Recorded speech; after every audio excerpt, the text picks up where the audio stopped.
All right, so we're going to go ahead and get started. So first, I want to say welcome and thank you for joining us today. Before we begin, I'd like to take a moment to acknowledge the original custodians of the land I'm hosting from in Thibodaux, Louisiana, the Homa, as well as many other First Nation lands where you're joining us from today. So I'll introduce myself really quickly. My name is Jenna Guidry, and I'm the sales coordinator at Songtrust. For those of you who don't know what Songtrust is, it is a global publishing administration company. But today, I'm not here to pitch Songtrust to you. We're just going to be discussing music publishing and royalty collection.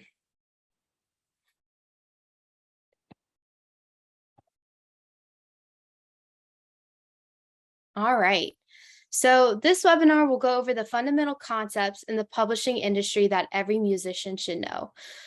Some specifics may differ based on your role in song creation, where you're located throughout the world, but the overall concepts are the same. We really want you to leave here today with a baseline understanding of how this part of the industry works so you can make better decisions for your career and your business. So we are going to start talking about what rights you get. When you write a song, it exists in a tangible form. This could be written lyrics that you write down, a voice memo that you record into your phone, or song files in your favorite DAW. You automatically own the copyright to that song. As a copyright owner, you automatically have a number of rights, and you can license these rights to earn royalties. From inherently being the copyright owner and publisher of your works, you have the right to reproduce the work. So this just means when you release your music on vinyl LPs, CDs, or cassettes, you can distribute the copies of the work. You can perform the work publicly. This is when you perform your song live at a live performance. Make a derivative work, or display the work publicly. You may own a recording of your song, and that entitles you to a different set of rights. We're focusing on those licenses that you have sole control over as composition or the publishing owner. So those are public performance, mechanical, microsync. While we won't be covering more about synchronization or sync licenses today, as they're their own nuanced topic and are earned and licensed in a totally separate process to the other three, we will be hosting a sync crash course webinar on Thursday, June 30th at 12:30 p.m. Eastern Time if you'd like to learn more. And we'll actually drop a registration link in the chat. So without further ado, we'll dig into those other three types of royalties now. Alrighty. So the types of royalties are public performance, the right to perform a song in public. This could include being performed live at a music venue, played over the speakers at a bar or restaurant, played on broadcast, satellite, or streaming radio, used in TV broadcasts, or even when your music is streamed on services like Apple or Spotify. Mechanical royalties are the right to reproduce a song physically or digitally. That includes streams with on-demand services like Spotify, digital downloads, or physical copies like vinyl LPs or CDs. Microsync is different in terms that they may use for specific rights types. A synchronization license allows your song to be used along with moving images. So it's important to note that these might be referred to with different terms, but they kind of mean the same thing. Microsync is essentially sync license provided on a broad scale to video platforms such as YouTube, TikTok, or Instagram. In most places, this type of usage earns either a performance or both a performance and a mechanical royalty. You may have noticed that on-demand streaming services like Spotify, Apple Music, and Deezer earn both a public performance and a mechanical royalty. That's why you have to make sure you're covering all your bases if your song is out there to be streamed. Before we go any further, let's make sure we're clear on two different copyrights and the two different owners a recorded song can have.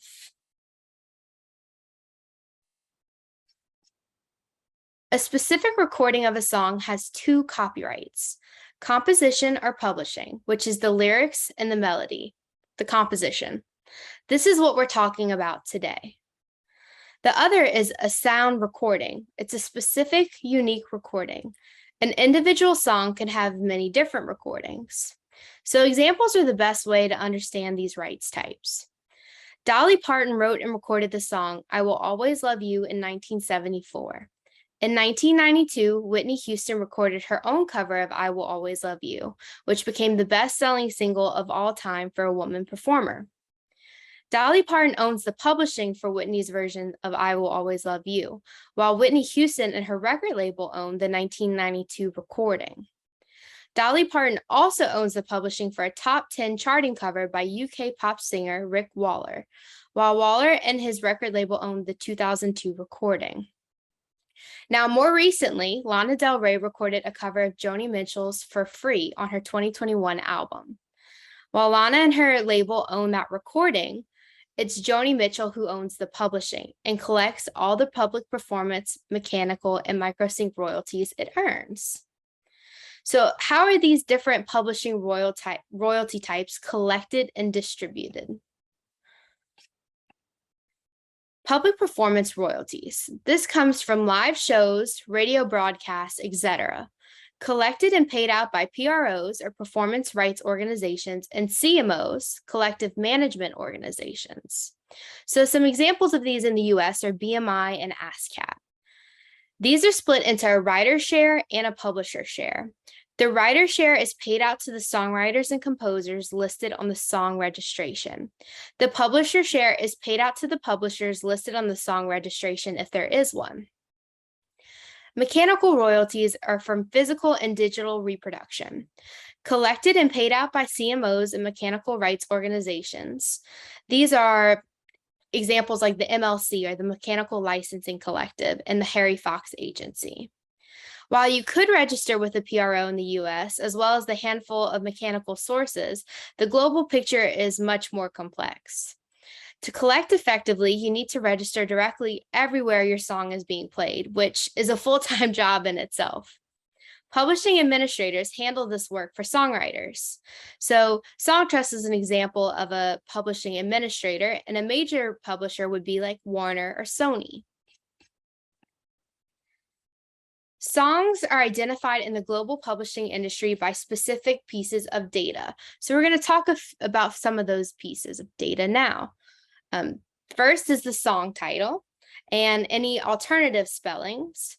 Next is the songwriters' names and their IPIs. So before we go on, an IPI is a unique identifier assigned by your PRO. Think of it as your social security number as a songwriter. There's also song splits. This happens when there's multiple writers on a single song. The ISWC, which is a unique identifier for a composition. So these are assigned when your song is registered by either you or your publisher at a PRO. And then there's the ISRC, a unique identifier for a recording. An ISRC is assigned when songs are released through a distributor. One ISWC can have multiple ISRCs. So just a quick example of this, we mentioned Dolly Parton earlier and how she owns the publisher share and the composition. So she would have the ISWC as one unique identifier for I Will Always Love You. The ISRC could be assigned to both her version that she recorded and released and Whitney Houston's. So moving on to once you released your song and it's being streamed, played on the radio, and consumed in other ways around the world, you're earning royalties. So with that being said, if you do not register your songs with the sources who are collecting those royalties, the performance, mechanical, microsync royalties we discussed previously, all over the world, your royalties will be held for a limited period of time. This time frame is usually about 2 to 3 years. After that period expires, your royalties, along with other unallocated royalties, are redistributed to the major publishers and their top earners. So this means that if you don't get your money, it's going to Taylor Swift and Drake, basically. So if you don't register your works and collect the money that your work earns, someone else will get it. Someone who probably doesn't need it nearly as much as you do.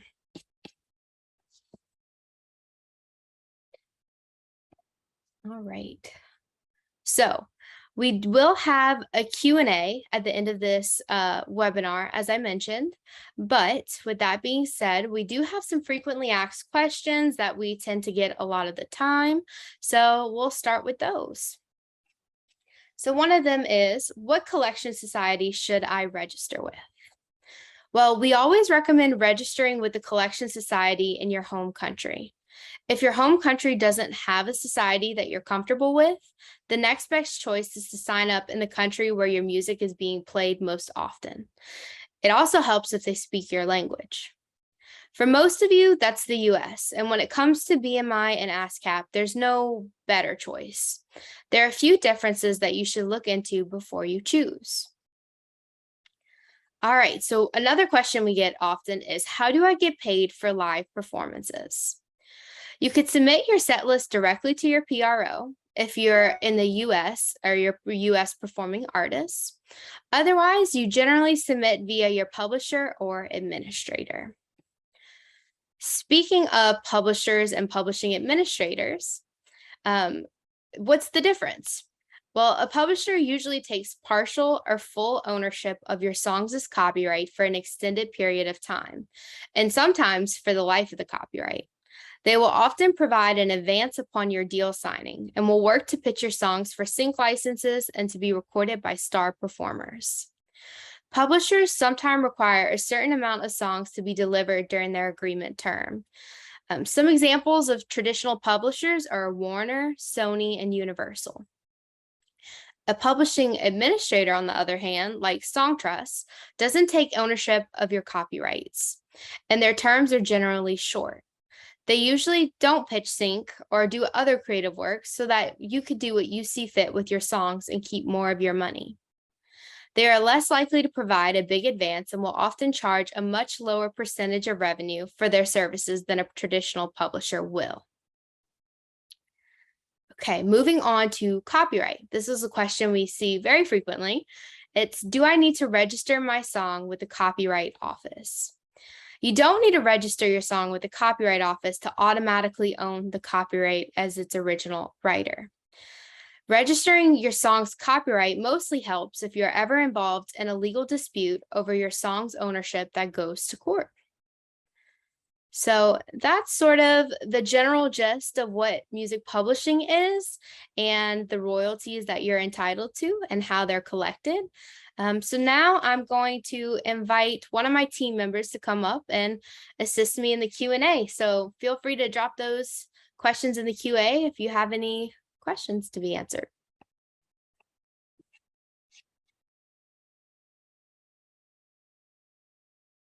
Hi, sorry about that.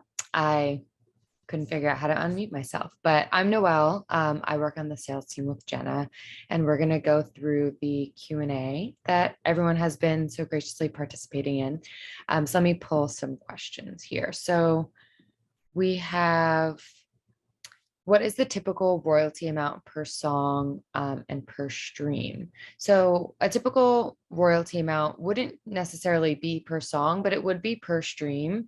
But this is quite a tricky question because each streaming service has its own streaming rate. I can pull some examples here. We have like the average streaming rate in Apple Music is about 1 cent. On Amazon Music, it's 0.004 cents. On Spotify, it's 0.0033 cent. So it definitely varies from pennies to micro pennies. And I know that could feel a little bit discouraging when you've put so much work into your music and creating that music and promoting it and making sure people are listening to it. But all those micro pennies do add up, on all the different platforms. And as long as you're set up with the right partners to collect all the different types of royalties that Jenna outlined, on the recording side and on the publishing side, that's really all you can do to make sure that you are collecting everything that you can. I saw someone in the chat say micro pennies. Micro pennies might not be the right word, but like fractions of pennies. So for example, like the Spotify average pay per stream is 0.0033.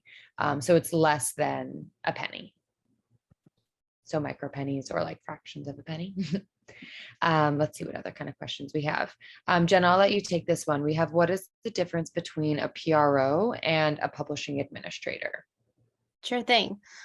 So PROs and publishing administrators work together to collect your royalties. It's something that you can belong to both a PRO and a publishing, use publishing administration. So PROs are around the world, and these are collection societies that go out and they collect royalties for you in those regions of when your music is being played or used. So when you work with a publishing administrator, they collaborate with those performing rights organizations or PROs to ensure that you're getting paid your publishing share. Because as I mentioned, you have both the writer share that a PRO pays directly to the writer on that song registration, and they also pay the publisher share, which is what you would tell them who collects on your publishing behalf. Yeah, exactly. It could be confusing. There's a lot of different organizations around the world. And something that actually ties right into like another one of the questions that we have is, how can I get my streaming royalties from Europe if I'm in the US? And to Jenna's point, there are performance rights organizations, collective management organizations, and pay sources that exist in each territory around the world. And wherever the streams of your music are occurring. So, for example, in this question, the streams are occurring in Europe, let's say in the UK. The collection societies in the UK would be the ones to collect or receive those royalties from Spotify or from Apple Music. And unless they have your song metadata registered in their database, which would be handled by like a global publisher that you'd be working with, they don't know who to pay. And that's what Jenna was mentioning earlier in the presentation, where those royalties after a couple of years would end up going to the top publishers, therefore the top writers. So there are performance rights organizations, collective management organizations all around the world, and you want to make sure that whoever you're working with as your publishing partner, whether it's a publishing administrator or you're signed to a traditional publisher, that they are registering your songs globally, so you can make sure that you're, actually collecting everything that you're owed. Another question, Jenna, I think this will be good for you. Jenna's actually a songwriter herself, so I think this will be a good question for her. What is a traditional songwriting journey, and what are some common mistakes? All right, sure thing. So in terms of the journey for when you write a song, so when you write a song or you fix it into that tangible form. So that's writing the lyrics down, maybe recording it. That's the first step to this process and the actual creation. But you have to remember, you have to put it in some sort of tangible form for that copyright ownership to take place. So from that moment, oftentimes songwriters can they look for other people to record their music, or they record it themselves. So either way, as I mentioned, that ISWC number, which we talked about, and let's see, could see if we can go back. That's the unique identifier for the composition. So if you're the copyright holder and you wrote that song, regardless if anyone else records it, you get that ISWC number to signify your work, that you own that copyright. That's usually assigned, as I mentioned, when you register your work with the PRO, or your publisher does that for you. And when others record songs, they're entitled to an ISRC for that particular recording, meaning that if they own that recording. So that's sort of like the registration process. But some common mistakes are that we see often is, as I mentioned, there's unallocated royalties. So sometimes people don't realize that they're entitled to these royalties. And in that case, they get caught in what we consider the unallocated royalties for 2 to 3 years. And if you don't sign up for publishing administration or a similar service, or don't know about it, you can miss those royalties. And that, like it said, it can be redirected to other top earners. So those are some of the common mistakes. Another very common one is split sheets. That is something that, if you're working with collaborators and co-writing, it's recommended that, well, it's highly encouraged that you use a split sheet, just so that way there's an agreement there, because it could hold up certain things, like if sync, it won't process if there is no agreed upon split, and you might not get your royalties either, and it might conflict if they're differing. So I'd say those are probably some of the biggest things Yeah, and biggest mistakes songwriters make. yeah, definitely. Always want to make sure those split sheets are agreed upon with everyone that you're working with. That kind of goes also into another question that we got in the Q&A. How do you decide who gets what percentage of ownership splits, and is there a standard split? Oh, me? Yeah. Okay, cool. So that is a process that happens amongst co-writers. Traditionally, there's 100% of the composition, and you would decide based upon each other's contributions together who would own what percentage of the song. So, an example I'm just thinking of is sometimes someone writes and only pins the title. In that case, a conversation could be made about what you value that percentage in that song. And so it's really basically just a process that you and your collaborators decide on together. Yeah, and some examples of what those splits would be, like if you have one person who's doing all the songwriting and one person who's doing all the composing and producing, you may split it 50-50. If you're in a band with 4 members and you all feel like you're contributing pretty equally, you would split it 25% each way. But again, like Jenna said, this is up to the collaborators and what they decide on. You just want to make sure that everyone's on the same page so that everyone's registering the song the same way and everything matches up. In terms of the registrations of the societies. Publishing is just a world of metadata.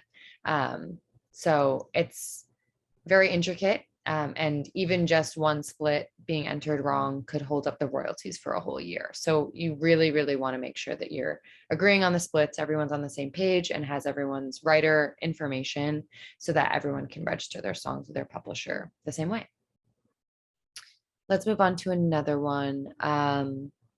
What does a song registration look like for a producer versus a songwriter? Does it differ? It doesn't. Actually, in publishing, songwriters include producers, songwriters, composers, anyone who contributes to creating that song. So it wouldn't differ at all. Another question here, Jenna, not sure if you know this one. It's when a song is considered to be in the public domain. Sure. Correct me if I'm wrong, but I think I do. So it enters the public domain when the copyright on the recording or the sheet music or the composition expires around 70 years after the artist's original death. Yep, exactly. Another one here. We have, I think, a couple more questions. What if I have my own publishing company? Can I still work with publishing administrators? How would that work? You want to take this one, Jenna, or you want me to grab it? But up to you. Okay. I'll go ahead and take this one. So when you have your own publishing company, at a PRO, really the only thing that ensures is that you're collecting the publisher's share of the performance royalties. But there are additional steps you need to take if you want to collect outside of that performing rights organization. So for example, in the US, you have your own publishing company with ASCAP, you're affiliated as a writer with ASCAP.